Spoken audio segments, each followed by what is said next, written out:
Good morning, I'm Delaney. The time is 8:25.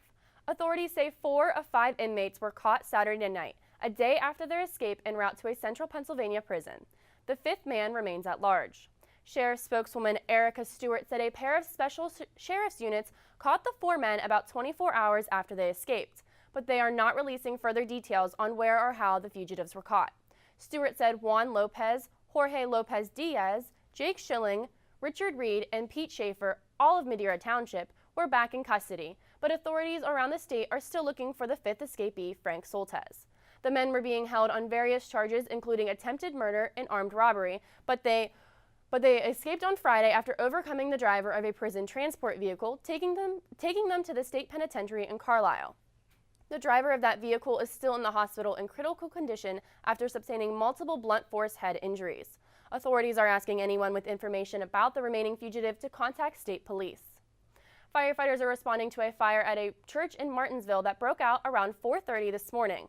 It happened at Calvary Episcopal Church on 5th Avenue, and the fire caused extensive damage to the church's vestibule and some water and smoke damage to the main altar. Investigators say lit candles sparked that blaze. No one was seriously injured, but one firefighter did suffer minor injuries when he slipped on some rubble at the scene. The Pennsylvania Department of Motor Vehicles said Saturday that it is investigating a potential security breach of its credit card processing services, but officials said the agency had no immediate evidence that the computer system had been hacked. The DMV was alerted by law enforcement officials about the possible breach and said it has heightened monitoring of all of its web traffic and credit card transactions.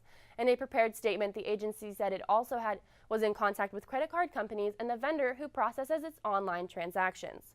The potentially compromised information includes credit card numbers, expiration dates, and 3-digit security codes printed on the back, but the DMV said it remained unclear if other sensitive information, such as driver's license or social security numbers, was also taken.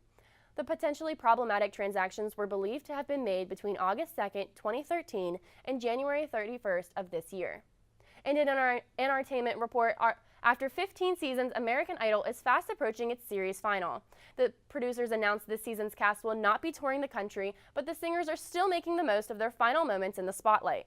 Last night was hometown week on Idol, and that meant emotional reunions with friends and families who visited the set.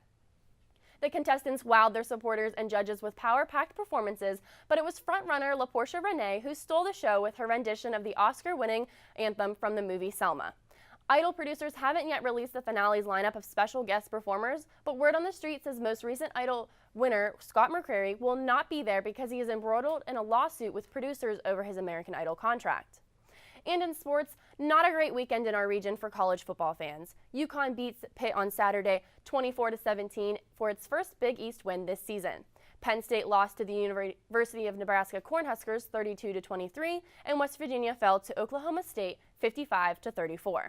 Right now, we have your morning traffic update. Not too bad out there at the moment, but expect delays on the Parkway West inbound. PennDOT is reporting a disabled vehicle in the left lane right before the Parkway Center Mall exit. And in weather, a chilly morning gives way to an unseasonably warm temperatures this afternoon. Expect a high of 55 degrees and then get ready for rapidly falling temperatures and even a light dusting of snow this evening. No significant accumulations to look forward to, but it may make your late night travels a little slick. The time is now 8:29. Stay with us for a preview of tonight's Pirates season opener and join me, Delaney, for another news and traffic update at the top of the hour.